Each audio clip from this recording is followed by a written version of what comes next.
Assalamualaikum warahmatullahi wabarakatuh. Salam sejahtera bagi kita semua.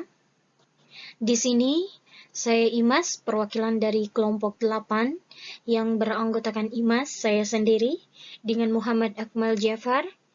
Pada hari ini akan menjelaskan tentang materi pendidikan sepanjang hayat di mata kuliah Ilmu Pendidikan, dosen pengampu Dr. Chan Musti Ali, MMPD.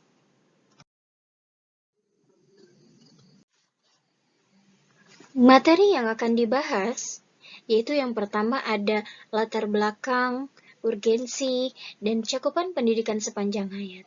Yang kedua, keadaan yang cepat berubah. Yang ketiga, perubahan iptek menuntut orang untuk menyesuaikan dirinya. Yang terakhir yaitu yang keempat, yaitu wadah pelaksanaan pendidikan sepanjang hayat. Materi yang pertama ada latar belakang urgensi.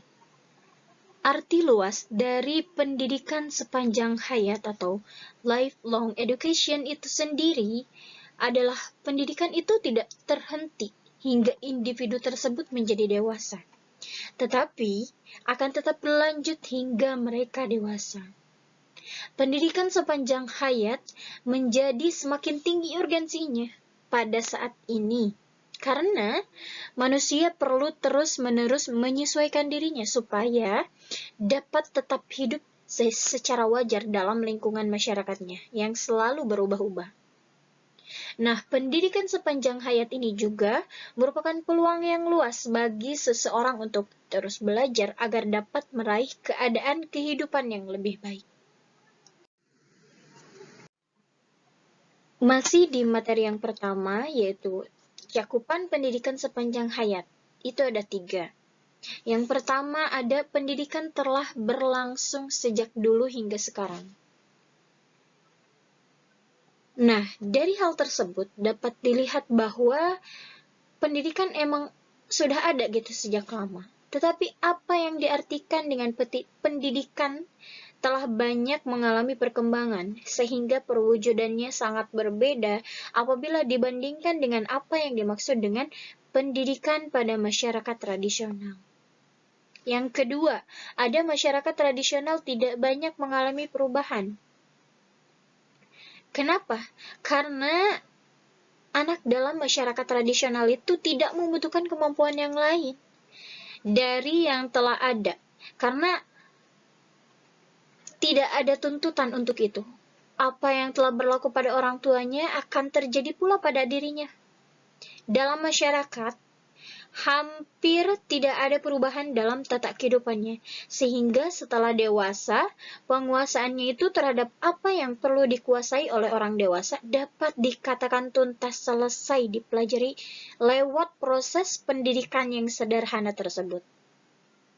Nah, pada tingkat perkembangan tertentu, anak didik diinisiasi dengan suatu upacara adat. Jadi, ada upacara adat dulu sebelum si anak tersebut itu dikatakan dewasa, lepas dari masa kekanak-kanakannya. Yang terakhir ada, semakin maju suatu masyarakat, semakin beragam jenis sumber kehidupannya. Sumber kehidupan adalah beragam pada masyarakat yang tidak tradisional. Setelah dewasa, anak tidak selalu mempunyai sumber kehidupan yang sama dengan orang tuanya. Anak tidak belajar untuk bekal kehidupannya melulu gitu dari orang tuanya saja. Nah, bisa juga dari orang lain. Mereka bisa belajar lewat lembaga pendidikan yang disebut dengan sekolah atau mungkin kursus, penyuluhan, latihan gitu.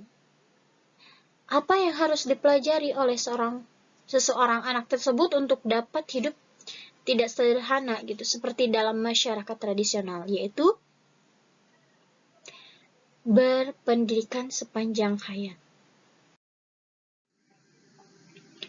Materi yang kedua yaitu ada keadaan yang cepat berubah.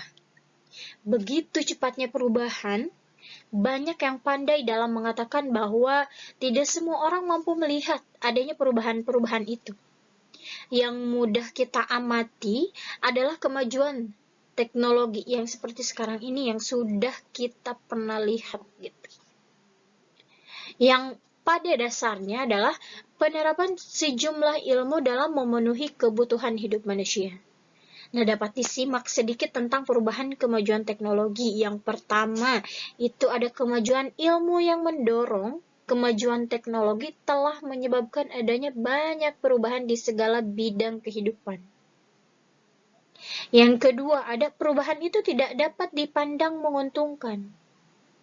Yang ketiga, perubahan itu dapat juga diartikan tidak menguntungkan.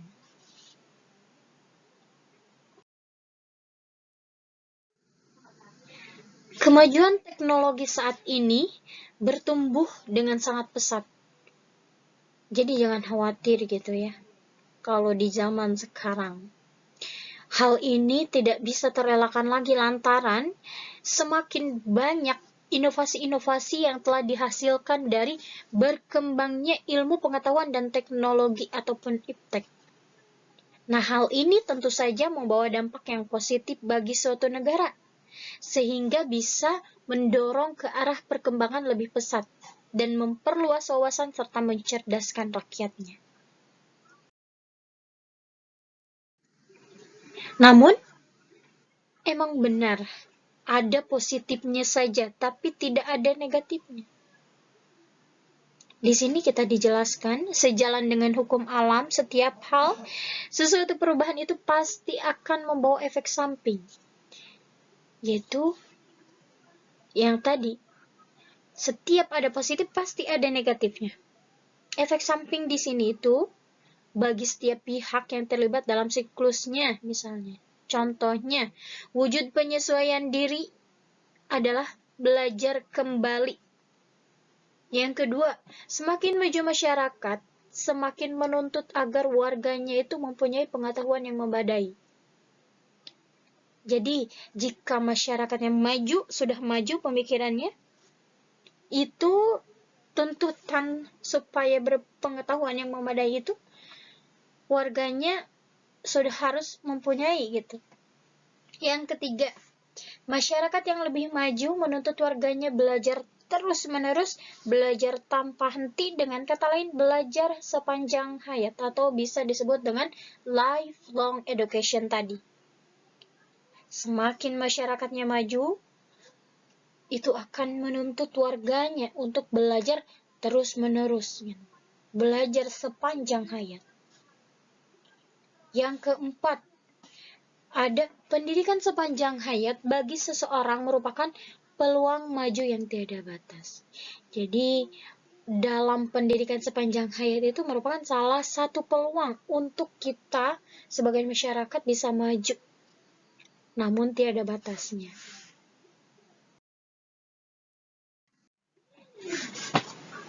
Materi yang terakhir yaitu wadah pelaksanaan pendidikan sepanjang hayat.